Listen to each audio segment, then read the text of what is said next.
ચાલો એક નિર્ઘોષ કરીએ કે જેમ ચાલે છે તેમ ચાલતું રહેવા દઈએ. આવા નબળા વિચારો છોડી એક નવી શરૂઆત કરીએ. આઝાદીની લડાઈ કે અભિવ્યક્તિની લડાઈ તો આપણે બહુ જ લડી, પરંતુ ચાલો અત્યારે આપણે વાત કરવી છે રાષ્ટ્રહિતની.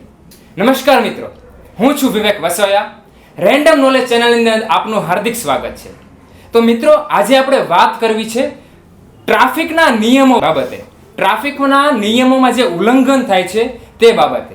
તો આજે આપણી સાથે એક એવો વ્યક્તિ હાજર છે કે આમ કહેવાય ને કે જ્યારે કોઈ વ્યક્તિ રોંગની અંદર જાય ને ત્યારે તેને અકસ્માતનો ડર નથી કે પોલીસ મળશે એનો ડર નથી, પણ એક વ્યક્તિનો ડર છે કે એક આપણી સામે ન મળી જાય અને એ આપણો વિડીયો કશે ન ઉતારી લે. તો વ્યક્તિ બીજો કોઈ નહીં પરંતુ પિયુષભાઈ પોતે. તો નમસ્કાર પિયુષભાઈ. નમસ્કાર. આપ અમારી ચેનલ રેન્ડમ નોલેજ અંદર હાજર થયા એ બદલ આપનો ખૂબ ખૂબ આભાર. તો પિયુષભાઈ, આજે તમારી સાથે અમારે વાત કરવી છે એવા સવાલો કે જે ટ્રાફિકને લગતા હોય. લોકો અમને અવારનવાર મોકલતા હોય છે અને તમારા વિડીયો થકી પણ અમુક સવાલો અમને મળેલા છે. તો એ સવાલો અમારે તમારી સાથે ચર્ચા કરવી છે. તો સર્વપ્રથમ હું સવાલ લઉં ને, તો આજે આપણે જોઈએ છીએ કે ટ્રાફિકના નિયમો બાબતે લોકોને એટલી સમજ નથી કે સમજણ નથી અને તંત્ર એ બાબતે એટલું સ્ટ્રિક્ટ રહી નથી શકતું. તો લોકોને સવાલ ટ્રાફિક બાબતે એટલું નોલેજ નથી એમના નિયમો બાબતે. તો એ બાબતે તમારો શું મંતવ્ય છે? લોકોને ટ્રાફિકના નિયમોનું નોલેજ નથી, આ વાતમાં હું સહમત નથી. નિયમોના એક બે મુદ્દાનું નોલેજ ના હોય એવું બની શકે, પણ હું એવો શબ્દ વાપરીશ કે લોકોને નિયમો ફોલો કરવાની આદત નથી. વાત નોલેજની જો કરવી છે તો જે 4 રસ્તા ઉપર ટીઆરબી જવાન ઊભો રહી છે એ સીટી મારીને હાથના ઈશારાથી પણ જો ઊભું રહેવા માટે કહે છે તો પણ આ લોકોને જીબ્રા ઉપર અને જીબ્રાથી આગળ જઈને, જીબ્રા ક્રોસિંગથી આગળ જઈને ઊભું રહેવું છે. હું માનું છું કે સિગ્નલનું નોલેજ ના હોય, પ્રેક્ટિસ ના હોય, પણ 4 રસ્તા આવે છે તો ખબર હોય ને. અને આ ગામમાં એને 18 વર્ષ આ શહેરમાં થયા હોય છતાં પણ જો એને ઊભું ના રહેવું હોય તો એનો બહુ સીધો મતલબ એમ થાય છે કે નોલેજની વાત નથી, વાત દાનતની છે. બીજી એક વાત વારંવાર સાંભળવા મળે છે કે આનો આ જ માણસ જો શહેરમાં જાય, સિટી વિસ્તારમાં જાય અથવા અન્ય શહેર કે અન્ય દેશમાં જાય તો પિયુષભાઈ આનો આ જ માણસ નિયમોનું પાલન કરે છે, એવું તમારા જેવા લોકો ઘણીવાર બોલતા હોય છે. તો એનો જવાબ પણ હું એમ કહું છું કે આનો આ જ માણસ બીજે જાય એ વાત તો બહુ દૂરની છે. આનો આ જ માણસ પોતાના જ એપાર્ટમેન્ટ કે સોસાયટીમાં પ્રવેશ કરે ને ત્યારે જ નિયમો પાળે છે. એપાર્ટમેન્ટની અંદર જ્યાં ઇન લખેલું હોય ત્યાંથી જ આ માણસ ગાડીનો પ્રવેશ કરાવડાવે છે અને એક્ઝિટ લખ્યું હોય ત્યાંથી જ આ માણસ ગાડી બહાર કાઢે છે. એટલે આ માણસને બધી જ ખબર છે, પણ દાનત નથી અને નિયમો ફોલો નથી કરવા. એને પોતાની સોસાયટીની હદ પૂરી થાય એટલે આ શહેરમાં એને કોઈ જ જગ્યાએ પોતીકાપણું લાગતું નથી અને કોઈ જ જગ્યાએ વ્યવસ્થા જાળવવાની જરૂરિયાત લાગતી નથી. એટલા માટે આ માણસ નિયમ નથી પાળતો. આવું હું સ્પષ્ટપણે માનું છું ને આવું હું સમજી શક્યો છું. બરોબર છે. તમારી વાત ઉપરથી એવું લાગ્યું કે લોકોને નિયમની ખબર છે પણ એ લોકોને પાલન નથી કરવું. પરંતુ આપણે અમુક ઘણી જગ્યાએ જોયું કે ઘણા બધા સર્કલ હોય કે ચોક હોય ત્યાં ખૂબ જ ટ્રાફિક હોય. તે લોકો કલાકો સુધી આ ટ્રાફિકની અંદર ફસાઈ ગયેલા રહે છે. પણ એવા સમયમાં કોની પાસેથી અમને મદદ માંગવી અથવા તો કોને કોલ કરવો જેથી આ ટ્રાફિકમાંથી એનું સોલ્યુશન નીકળે, તો લોકોને બાબતે સમજ નથી. તો એ બાબતે તમારા શું મંતવ્યો છે? આવા ટાઈમે લોકો જ્યારે મોટે ભાગે ટ્રાફિકમાં ફસાયા હોય અથવા કોઈ પણ ફ્રૂટની કે શાકભાજીની લારીઓ વાળા દબાણ બનાવીને ઊભા કે બેઠા છે, એવા ટાઈમે મોટે ભાગે લોકો મારા જેવા કે અન્ય સોશિયલ વર્કરોને ફોન કરતા હોય છે અને ઘણીવાર વિવેક ચૂક કરીને ચિલ્લાચિલ્લી કરતા હોય છે અને ગમે તેમ વાત કરતા હોય, ઓર્ડર કરતા હોય. એવા ટાઈમે મારે એ લોકોને ખાસ કહેવું છે કે સૌથી પહેલો તમે 100 નંબરમાં ફોન કરો અને 100 નંબરમાં ફરિયાદ લખાવી દો કે અમને આ પ્રકારની આ વિસ્તારમાં અગવડતા અનુભવાઈ રહી છે. અને 100 નંબર એક એવો નંબર છે કે 100 નંબર ઉપરથી તમને તમારા શહેરનો ટ્રાફિક હેલ્પલાઇન નંબર મળે, તમારા શહેરના ટ્રાફિક પીઆઈ અથવા જવાબદાર જમાદાર કે હવાલદાર વ્યક્તિનો નંબર મળે અને આ જ 100 નંબર ઉપરથી તમને દબાણ ખાતાનો પણ નંબર મળે, જે સુરત મ્યુનિસિપલ કોર્પોરેશન અથવા તમારા શહેરનું કોઈ પણ મ્યુનિસિપલ કોર્પોરેશન. અને હું મોટે ભાગે જોઉં છું કે લગભગ બધા બાઇક ચાલકો ડબલ સવારીમાં જતા હોય, પાછળની વ્યક્તિ એમ જ બેઠા બેઠા ફોનમાં કંઈ પણ ટાઈમ પાસ કરતા હોય. એવા ટાઈમે એ વ્યક્તિ જો માત્ર 100 નંબરમાં ફોન કરે તો બહુ જ ગણતરીની મિનિટોમાં મારો 100 કરતા વધારે વખતનો અનુભવ છે કે જ્યારે પણ દબાણ હટાવવાનું હોય, TRB ની જરૂર હોય કે 4 રસ્તા ઉપર અન્ય કોઈ કારણથી ટ્રાફિક જામ થયો હોય ત્યારે ફરિયાદ નોંધવામાં આવે છે, લખવામાં આવે છે અને ગણતરીની મિનિટોમાં ત્યાં સ્ટાફને હાજર કરવામાં આવે છે. બરોબર છે.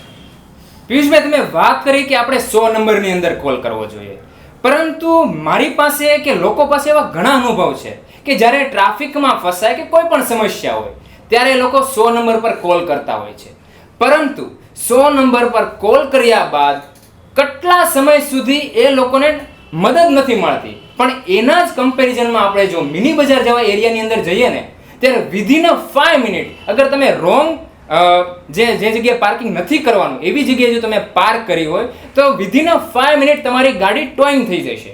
ત્યાં ઝડપથી પોલીસ તંત્ર કામ કરે છે. પરંતુ જ્યારે મદદ લેવાની વાત હોય, ટ્રાફિકની અંદર ફસાયો હોય ત્યારે મદદ લેવાની વાત હોય ત્યારે સમયસર મદદ નથી મળતી. તો આ બાબતે કંઈ તમે એક્શન લ્યો છો અથવા તો ભવિષ્યમાં લેવાનો છો ખરા?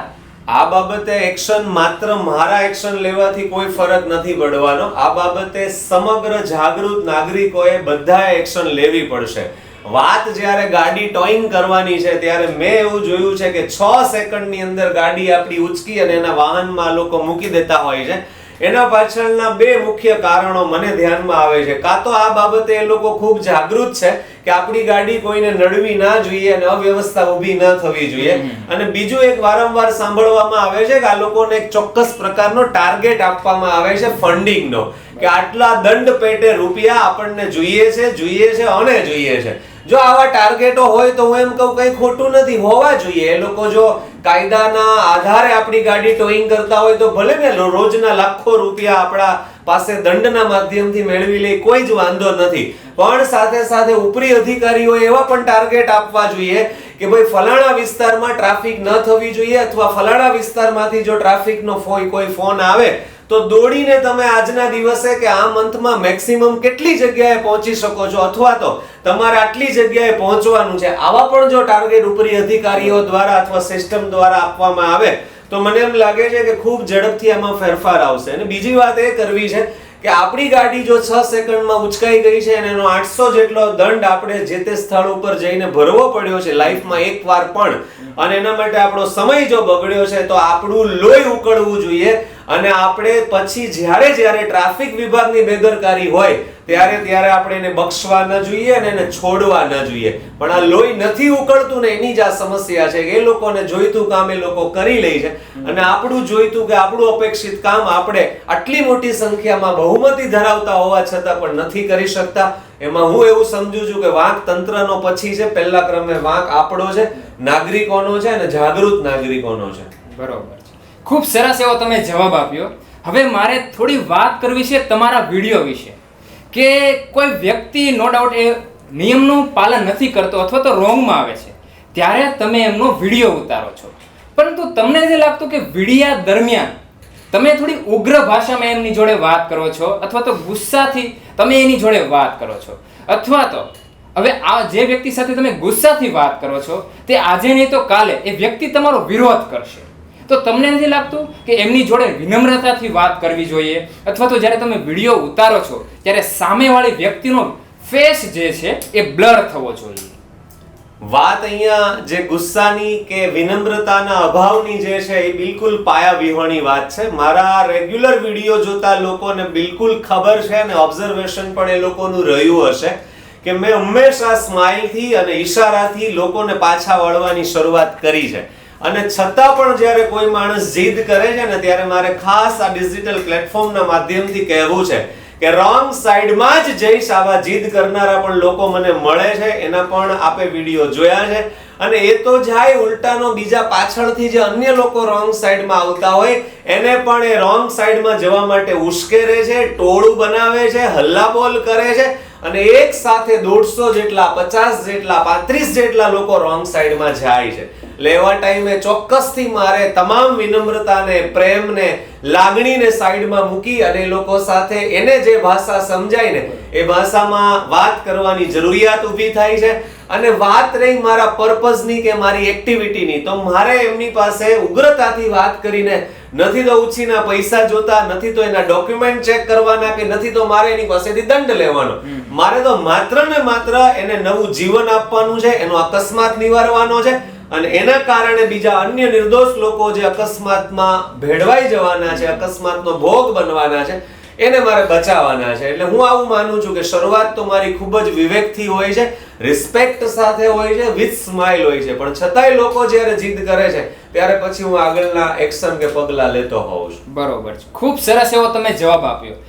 પરંતુ તમને એવું નથી લાગતું કે આ ટ્રાફિકના ઉલ્લંઘન કે ટ્રાફિકની સમસ્યા માટે બંને હાથેથી તાળી વાગે છે?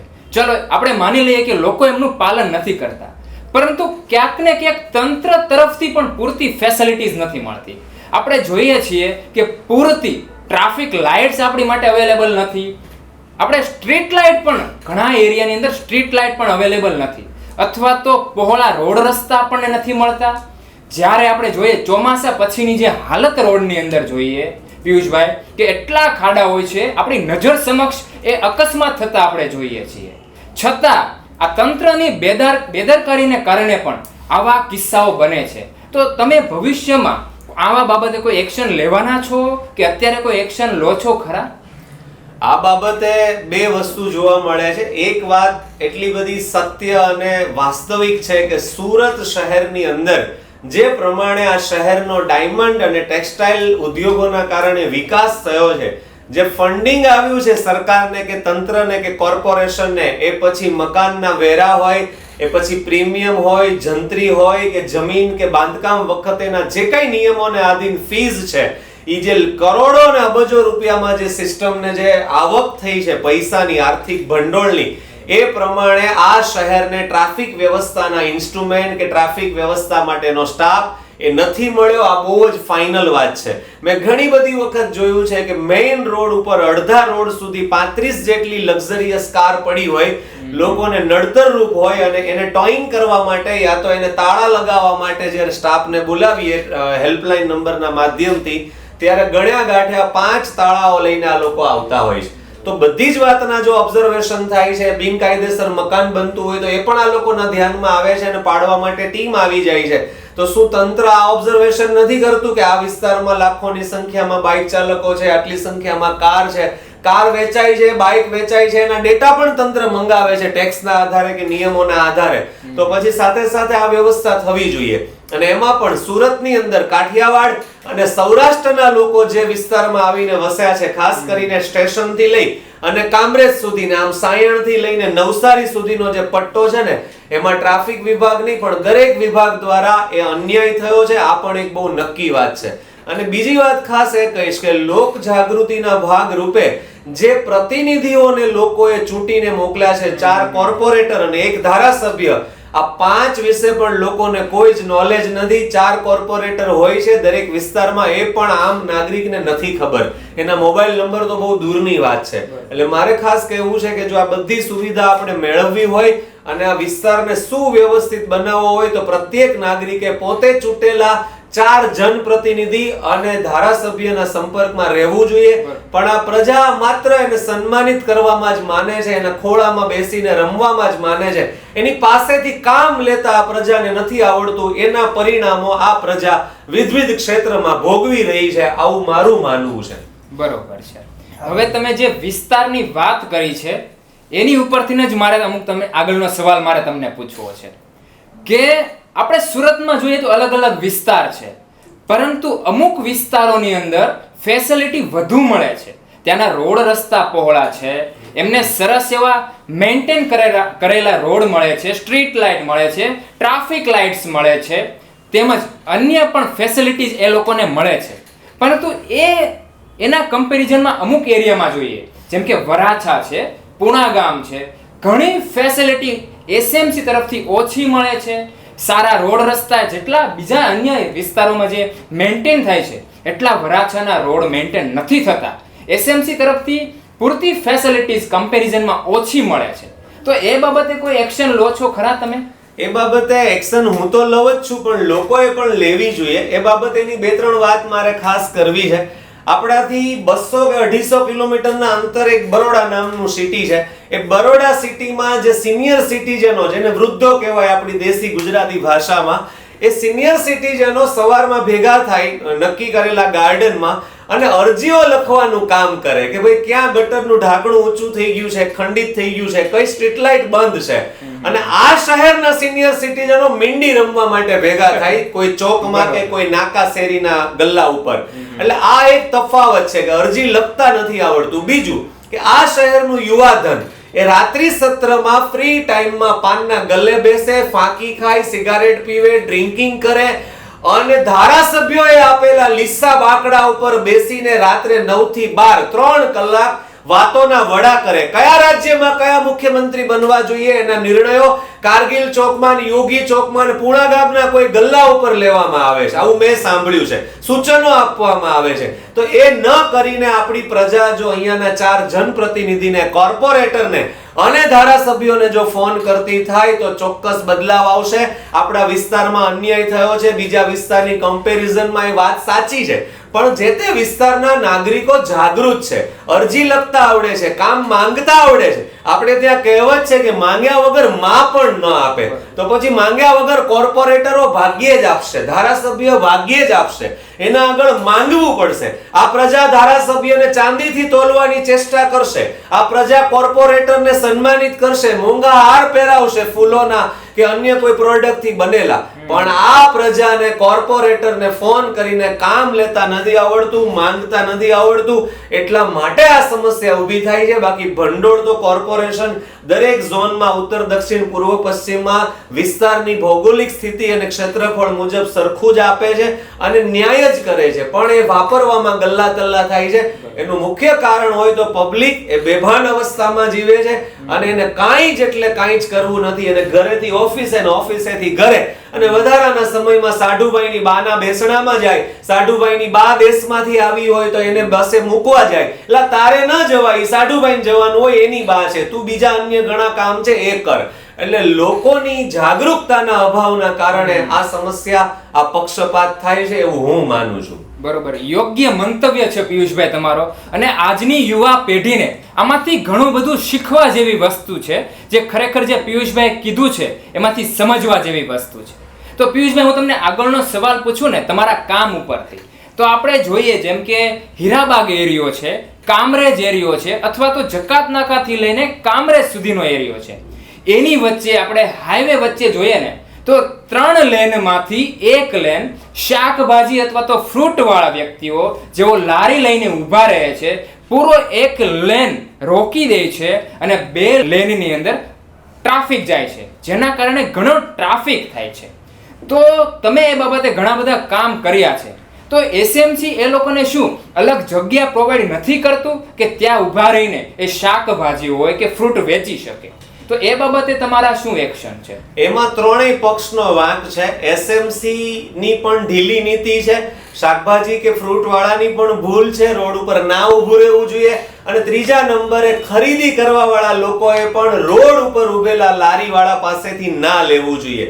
એસએમસી એ દરેક વિસ્તારમાં માર્કેટ બનાવી છે, પણ માર્કેટમાં બેસીને ફ્રૂટ વાળાઓને વેચવું નથી, અથવા તો એની એવી બહાનાબાજી છે કે માર્કેટમાં કોઈ આવતું નથી. ક્યાંક અંશે એ સાચા પણ છે કે લોકો રોડ ઉપરથી મળતું હોય તો અંદરની ગલીમાં જવા માટે કે ગાડી પાર્ક કરીને જવા માટે રેડી નથી. એક વાત. બીજી વાત મારે ખાસ એ કરવી છે કે ટ્રાફિક દરમિયાન કે ખૂબ બધા વાહનોની વચ્ચે જ્યારે આગળનું કોઈ વાહન કોઈ કારણથી ધીમું પડે કે બંધ પડે તો આ પ્રજા પાછળથી હોર્ન મારી મારીને પેલે આગળની વ્યક્તિને ત્રાસ આપી દે છે, અને એની એ જ પ્રજા એના રસ્તામાં આવતા 18 કે 20 ફ્રૂટની લારીઓ વાળા કે જે દબાણ બનાવીને ઊભા છે ત્યાં હોર્ન મારવાની કોઈની તાકાત નથી અથવા કોઈ ચેષ્ટા કરતું નથી, અને એમ જ રોજ એને સહન કરે જાય છે. તો આ પ્રજાની જાગૃતતાનો અભાવ છે. મેં આગળ પણ કીધું, હમણાં પણ કહું કે ચીખુવાડી વિસ્તારની અંદર જે લારીઓ 18 થી 20 લારીઓ ધારુકા કોલેજ પાસે ઊભી રહેતી હતી એને મેં સદંતર બંધ કરાવી છે, અને એને હું બંધ કરાવીને જ જંપી છે. ફરી પાછા જો રોડ ઉપર આવશે તો હું ફરી પાછી એના માટેની એક્શન લઈશ, પણ આખા શહેરનો ઠેકો મેં નથી લીધો. એટલે તમારા રસ્તામાં જે લારી, જે દબાણ કે જે કાંઈ આવે છે અવરોધો, એના માટે દરેક વ્યક્તિએ ટ્રાફિક હેલ્પલાઇનમાં, દબાણ ખાતામાં અથવા તમારા વિસ્તારના જનપ્રતિનિધિઓને ફોન કરવો જોઈએ. અને એ લોકો જો 365 દિવસ વારંવાર દિવસ ઊભા રહેવામાં થાકતા નથી તો તમારે મારે એપ્લિકેશન, અરજી કે ફોન કરવામાં થાકવું ના જોઈએ. આ જ કરવું પડે તો જ રિઝલ્ટ આવે. એક બે એપ્લિકેશન અરજી ફરિયાદ કે રિક્વેસ્ટ થી રિઝલ્ટ આવવાનું નથી. આ બહુ નક્કી વાત છે. બરોબર છે. ખૂબ સરસ તમે જવાબ આપ્યો. હવે થોડી તમારી કમેન્ટ સેક્શનની જો આપણે વાત કરીએ તો ઘણા લોકો એવો સવાલ આપણને પૂછતા હોય છે કે કમેન્ટો એવી આપતા હોય છે કે પિયુષભાઈ છે ને એ મોટા માણસોને અથવા તો કોઈ પૈસાવાળો વ્યક્તિ છે અથવા તો કોઈ સગાવાલા છે એમને જવા દે છે અને બાકીના નાના માણસો છે એમની પાછળ આ નિયમનનું પાલન કરાવે છે. તો આજે તમારો જવાબ આપો કે ખરેખર શું આ સાચું છે? નહીં, આ બિલકુલ પાયા વિહોણો આક્ષેપ છે. મેં ક્યારેય પક્ષપાત કર્યો નથી અને મારા સગાવાલાને તો ઉલટાનો વધારે સ્ટ્રિક્ટલી હું એમ કહું છું કે તમારે રોંગ સાઈડમાં નથી જવાનું. કારણ કે તમે મને ઓળખો છો, તમે મને ડિજિટલ માધ્યમથી પણ ઓળખો છો અને ઓલરેડી હું તમારો સગો થાઉં છું. તો મારી આ મુહિમમાં તમારે મને અન્ય લોકો કરતા પહેલો સપોર્ટ આપવો જોઈએ, આવો મારો હંમેશા આગ્રહ છે. એટલે ક્યારેય ચૂક થઈ નથી મારાથી. જે દિવસે મારાથી ચૂક થશે એ દિવસે હું હૃદયની વિશાળતાથી ડિજિટલ મારા પોતાના પ્લેટફોર્મ ઉપર આવીને સ્વીકારી જઈશ કે ભાઈ મારાથી આવો પક્ષપાત થયો છે યા તો ધર્મ સંકટ થયું છે. પણ આજ દિવસ સુધી કોઈ દિવસ થયું નથી. અને એક જે ઘટના વિડીયોના માધ્યમથી વારંવાર વાયરલ થઈ છે, આરકે નામના એક મારા ઓળખીતા વ્યક્તિ સાથેની આ ડિસ્કસ છે અને લોકો એમાં આક્ષેપ કરે છે. મને હજારો સવાલો લોકોએ આરકે ના પૂછ્યા તો એના બે જવાબો છે. એક જવાબ તો એ છે કે મેં એમાં ખુલ્લી ચેલેન્જ આપી છે પોસ્ટમાં કે આરકે ને મેં જવા દીધા હોય આવું કોઈ સીસીટીવી ફૂટેજ મને લાવીને આપે તો બે કામ કરવાના છે મારે. આ ઝુંબેશને એ જ દિવસે છોડી દેવાની છે અને હીરાબાગ જેવા જાહેર વિસ્તારમાં મને અમારા જીવથી પણ વાલા જે વાળ છે એને મારે ટકો કરાવી નાખવાનો છે. એક વાત. બીજી વાત કે તમે મને આરકે નું હજારો વખત હજારો લોકો પૂછે તો વાંધો નથી, તમને હક છે પૂછવાનો. તમે મને લાઈક કરો છો, કોમેન્ટ આપો છો, શેર કરો છો, પણ એના 10મા ભાગનો સવાલ ખાલી તમારા વિસ્તારના જનપ્રતિનિધિને પૂછવાની તાકાત અને તૈયારી દર્શાવો તો તમારો ઉદ્ધાર થશે. મને આરકે બાબતે વારંવાર પૂછીને તમારું ભલું નથી થવાનું. કારણ કે આરકે ને રિટર્ન કરવાના કે આરકે ને જવા દેવાનો બેમાંથી એક પણ ઘટનાનો પગાર મને કોઈ નથી આપતું. એટલા માટે હું ફરી કહીશ કે જે ઓબ્જેક્શન મારી સાથે ઉઠાવો છો એ ઉઠાવો, પણ એ સાથે તમારા જનપ્રતિનિધિ સાથે તમારો હક જ્યાં બને છે સિસ્ટમમાં, એ સિસ્ટમ સામે પણ અવાજ ઉઠાવતા અને સિસ્ટમ પાસેથી માંગતા શીખો તો તમને ને મને ફાયદો થશે. ખાલી મને કે મારા જેવા સોશિયલ વર્કરો ઉપર ઘોડો થઈ અને માથે બેસી જવાથી તમને ક્યારેય ફાયદો નથી થવાનો. બરોબર છે પિયુષભાઈ, તમે ખૂબ સરસ એવો જવાબ આપ્યો અને ખૂબ સરસ એવું તમે આજના સમયમાં કામ કરો છો. પરંતુ તમને ક્યારેય કોઈ રાજકીય પક્ષ કે સંસ્થા તરફથી તમને કોઈ મદદ મળી છે ખરા? અથવા તો તમે કોઈ રાજકીય સંસ્થા કે કોઈ પક્ષ પાસેથી મદદ માંગી છે ખરા? એવો કોઈ કિસ્સો બનેલો છે? મેં ક્યારેય કોઈ રાજકીય પક્ષ પાસેથી કે સામાજિક સંસ્થાઓ પાસેથી મદદ માંગી નથી અને લગભગ કોઈ સામાજિક સંસ્થાઓનો સામેથી જાહેરમાં સપોર્ટ મને મળ્યો નથી. મને અદ્ભુત સપોર્ટ મળ્યો છે ડિજિટલ માધ્યમથી લાખો લોકોનો, એમાં કોઈ બે મત નથી. એનો હું આભારી છું અને હંમેશા આજીવન આભારી રહીશ. અને મારા કામનો પ્રકાર કંઈક એવો છે કે જેનાથી જાહેરમાં મારા સપોર્ટમાં આવતા પહેલા કોઈ પણ રાજકીય પક્ષ કે કોઈ પણ સંસ્થા પોતાની ઇમેજ ખરડાવવાની કે પોતાના ઊભા કરેલા પ્લેટફોર્મ ઉપર ઘોઘો પડવાની એને સંભાવના અને ડર ફીલ થાય છે.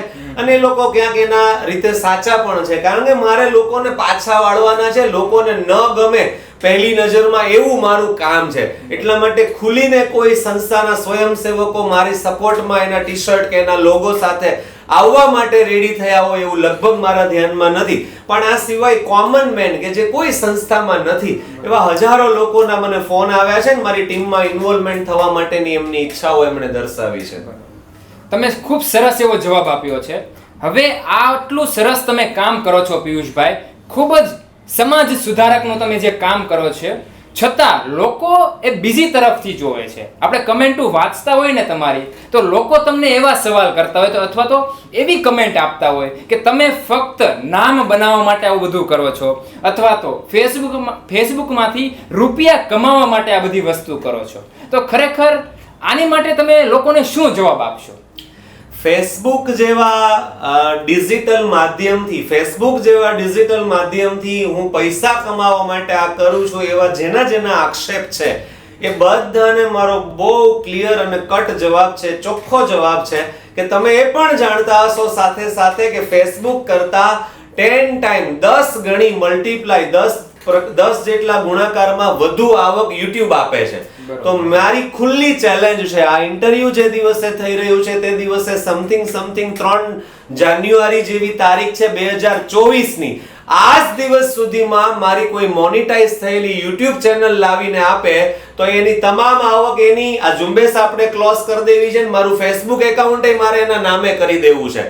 એટલે મારો કહેવાનો ભાવાર્થ એમ છે કે YouTubeમાં અઢળક રૂપિયા મને આ જ વિડીયો અપલોડ કરવાથી મળે, છતાં પણ આજ દિવસ સુધી આ અવેરનેસને હું YouTubeમાં નથી લઈ ગયો. તો એનો મતલબ કાંઈ એવો નથી કે મને નોલેજ નથી. ભાગ્યે જ મારા જેવો કોઈ મૂર્ખ હશે આ શહેરમાં કે આટલા બધા વ્યૂ આવતા હોવા છતાં YouTubeમાં કામ ન કરતો હોય, એવો વ્યક્તિ તમને શોધવો મુશ્કેલ થઈ પડશે. એ પ્રકારની આ વાત કે ઘટના છે. એટલે આ આક્ષેપ બિલકુલ પાયા વિહોણો છે. Facebook મને કદાચ કંઈ આપે છે કોઈ એડના માધ્યમથી તો એ મારી બાય પ્રોડક્ટ છે. કોઈ ફેમસ થવા માટે કે કોઈ પૈસા કમાવાના પ્લાનિંગ કે હેતુથી આ અવેરનેસ નથી કરી. આ સાથે સાથે એક બીજો આક્ષેપ પણ મારા ઉપર એ છે કે પિયુષભાઈ ટ્રાફિકના વિડીયો મૂકે તો જ એમને વ્યૂ મળે છે. તો એવા લોકોને મારે કહેવું છે કે સમય કાઢીને તમે મારી આખી પ્રોફાઇલ સ્ટડી કરી લેજો કે ટ્રાફિક સિવાયના પશુપાલકોના, કોઈ ખેડૂતના, કોઈ વૃદ્ધો સાથેના સંવાદના કે કોઈ બાળકોના કે કોઈ વ્યક્તિના પશુ પ્રેમના વિડીયો મેં જ્યારે મૂક્યા છે ત્યારે મિલિયન્સમાં વ્યૂ આવ્યા છે. એટલે મારે આ મુદ્દા સાથે કોઈ લેવા દેવા નથી. દરેક મુદ્દો, દરેક જાગૃતતાનો વિષય એ મારા માટે એક મહત્વનો વિષય છે અને બધા જ ટોપિક ઉપર મને વ્યૂ મળે છે. બરોબર છે, પરંતુ લોકો અહીંયા અટકતા નથી. આનાથી વધારે પણ લોકો તમને કહેતા હોય છે. જેમ કે આજના સમયમાં ઘણા લોકો કહે છે કે તમે આવનારા સમયમાં ભારતીય જનતા પાર્ટીની સમક્ષ તમે એની જોડે જોડાવાના છો. તો શું આ વાત સાચી છે? લોકો પોતપોતાની માનસિકતા મુજબ આક્ષેપો કે દાવાઓ કરતા હોય કે એક માન્યતા ઊભી કરતા હોય છે. એની સાથે મને નિસ્બત નથી, પણ આવનારા દિવસોમાં કોઈ રાજકીય પક્ષ સાથે જોડાવા માટેનો હાલ કોઈ નિર્ણય નથી. મને એમ લાગે કે મારું ભવિષ્ય, મારું હિત, લોકોનું હિત અને સમાજનું હિત જો મારા કોઈ પક્ષમાં જોડાવાથી મને થતું દેખાશે તો ચોક્કસથી હું રાજકીય પાર્ટી જોઈન્ટ કરવાનું વિચારીશ. અને મને મારી તાકાત ઉપર, મારા કામ ઉપર, મને મારી જાત ઉપર એટલો કોન્ફિડન્સ છે કે મારે કોઈ કામને ફાઇનલ ઓપ આપવા માટે યા તો કોઈ કામને સફળ કરવા માટે ક્યાંય જોડાવાની જરૂરિયાત મને ક્યારેય નથી લાગી. કોઈ પણ પ્રકારના પદ, પાવર કે પ્રતિષ્ઠા વગર હું જે કામ ધારું એ કામ મારાથી થઈ શકે છે. પણ છતાંય આવનારા દિવસોમાં સમય અને સંજોગો મુજબ જે કઈ નિર્ણય લેવાના લાગશે એ હું ચોક્કસ લઈશ. હું નહીં જોડાવ એવી પણ વાત નથી અને હું જોડાઈશ આવો પણ કોઈ દાવો નથી. એ સમય નક્કી કરશે. બરોબર છે.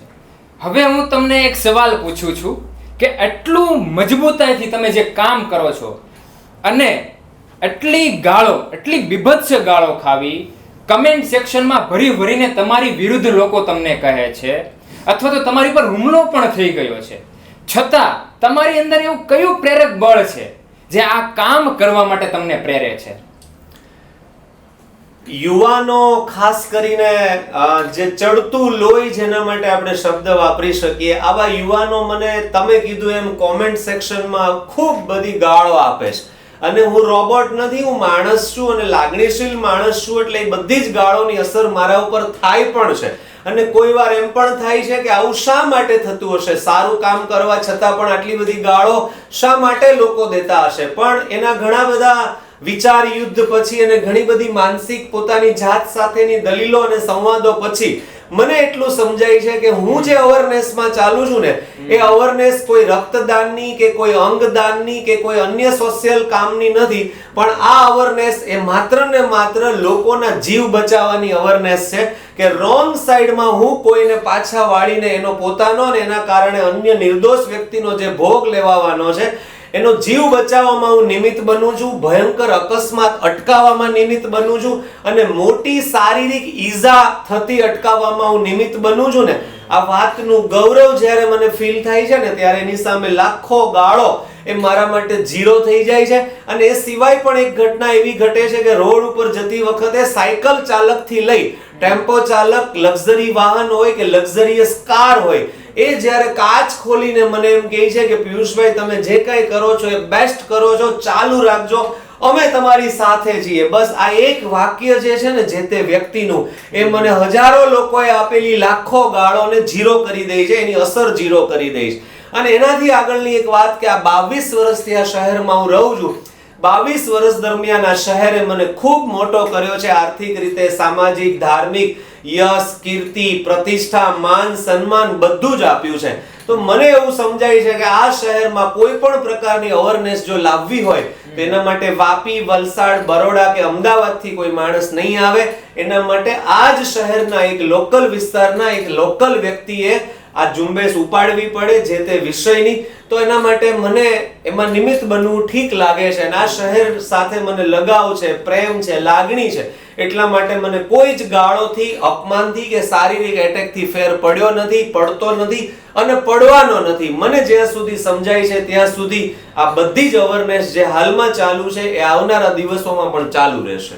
ખૂબ સરસ એવો તમે જવાબ આપ્યો પિયુષભાઈ. આપણે તમને જે લોકોના જે સવાલો હતા એ તમને પૂછ્યા અને એનો ખૂબ સરસ રીતે તમે જવાબ આપ્યો છે. અને તમારો ઝુંબેશ પણ સારો છે કે લોકોને ટ્રાફિક બાબતે જાગૃત કરવા અથવા તો જે પાલન નથી કરતા એમનો વિરોધ કરવો.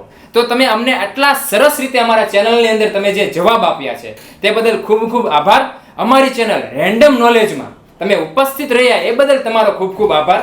લોકોને હું વિનંતી કરીશ કે આ જે જવાબો છે તે દરેક લોકો સુધી પહોંચે. એ માટે આ વિડીયોને દરેક લોકો સુધી શેર કરો તેવી મારી નમ્ર વિનંતી છે. અને આવનારા સમયમાં પણ અમે આવા ઇન્ટરવ્યૂ જેમાંથી તમને કંઈક સમજવા મળે એવા ઇન્ટરવ્યૂ અમે લેતા રહીશું.